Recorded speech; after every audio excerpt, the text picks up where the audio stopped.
Roto. No en sentido figurado roto de verdad, con una fractura de clavícula que lo sacó de la carrera más importante del año en el peor momento posible. Pero antes de llegar a esa caída, necesitas entender algo que casi nadie ha contado completo. 2026 estaba siendo, hasta ese instante exacto, la mejor temporada de toda la carrera de Jonas Vingegaard. Mejor que sus 2 Tours de Francia, mejor que su vuelta del año pasado. Y en unos minutos vas a entender por qué lo que le pasó en la etapa 15 no fue solo un accidente más de los que se cuentan todos los veranos en este deporte, sino el corte exacto entre el mejor Vingegaard que hemos visto nunca y una incertidumbre que ni su propia familia sabe cómo va a terminar. Quédate, porque el final de esta historia todavía no está escrito, y la pregunta que sostiene todo este video es una que ni el propio corredor ha podido responder todavía. Vamos primero con los datos, porque en Pelotón en Guerra los hechos van antes que cualquier narrativa. En mayo de 2026, Jonas Vingegaard debutó en el Giro de Italia, una carrera que nunca había corrido en toda su trayectoria profesional. No solo la corrió, la ganó, sumando 5 victorias de etapa y llegando a Roma con una ventaja final de 5 minutos y 22 segundos sobre el austríaco Felix Gall. Con esa maglia rosa, Vingegaard se convirtió en el 8º corredor masculino en toda la historia del ciclismo en ganar las 3 grandes vueltas Giro, Tour y Vuelta a lo largo de su carrera, sumando esa victoria a sus 2 títulos del Tour de Francia en 2022 y 2023 y a su triunfo en la Vuelta a España del año pasado.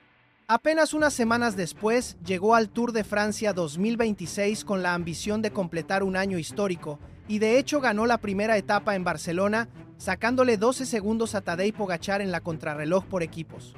Marchaba segundo de la clasificación general, justo detrás del esloveno, cuando en la etapa 15 sufrió una caída que le fracturó la clavícula derecha. Fue operado poco después y tuvo que abandonar la carrera.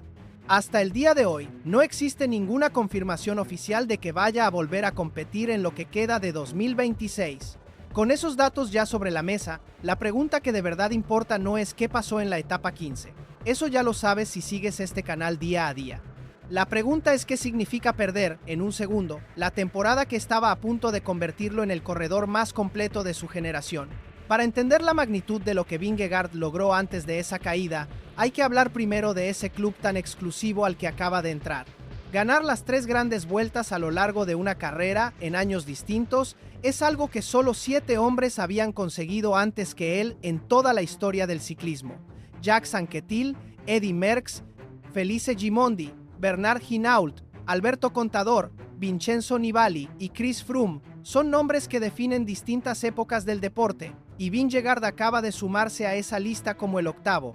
Pero hay todavía otro dato que hace más grande lo que hizo en mayo: completar el doblete Giro Tour en la misma temporada, ganando las 2 carreras en el mismo año. Es una hazaña que desde 1998, cuando lo logró Marco Pantani, solo había vuelto a repetirse una vez, cuando Tadej Pogačar lo consiguió en 2024. Vingegaard se convirtió en el tercer hombre en más de 25 años en lograrlo. 2 leyendas del ciclismo moderno, Pantani y Pogačar, y ahora él. Y aquí está el detalle que de verdad debería dolerte si te apasiona este deporte. Vingegaard no solo estaba igualando esa hazaña histórica, la estaba llevando un paso más allá que nadie antes.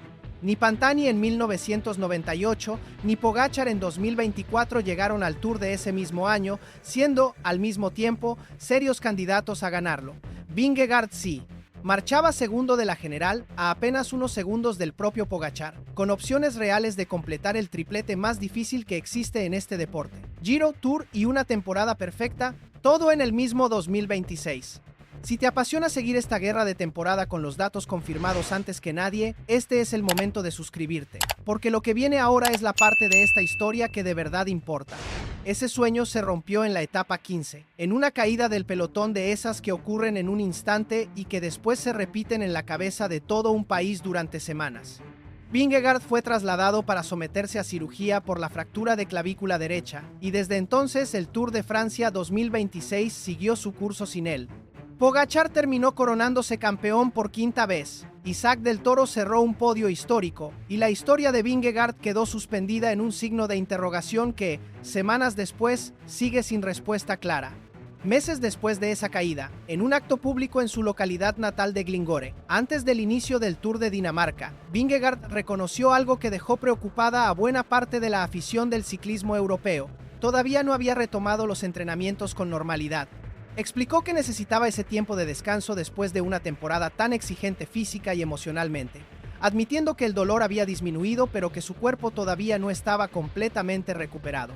Y en declaraciones posteriores a la prensa, su propia esposa, Trine Vingegaard, dejó entrever una posibilidad que hasta hace unas semanas nadie se atrevía a mencionar en voz alta, que Jonas podría no volver a subirse a una bicicleta de competición durante lo que queda de esta temporada.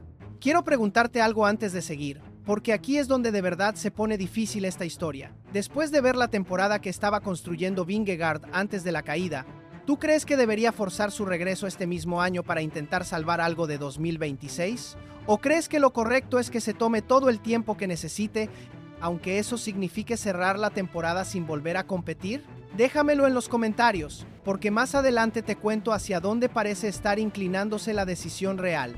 Mientras esa incertidumbre sigue sin resolverse, vale la pena detenerse en lo que esta pausa forzada representa para el resto de la guerra de temporada. Isaac del Toro, que cerró ese mismo Tour de Francia como tercero de la general, con el maillot blanco de mejor joven, y como el primer mexicano en 113 años en subir a un podio real de esta carrera, ya está mirando hacia su siguiente objetivo, el Campeonato Mundial de Ciclismo de Ruta, en Montreal, del 20 al 27 de septiembre, donde encabezaría la representación de México en una de las citas más importantes del calendario internacional.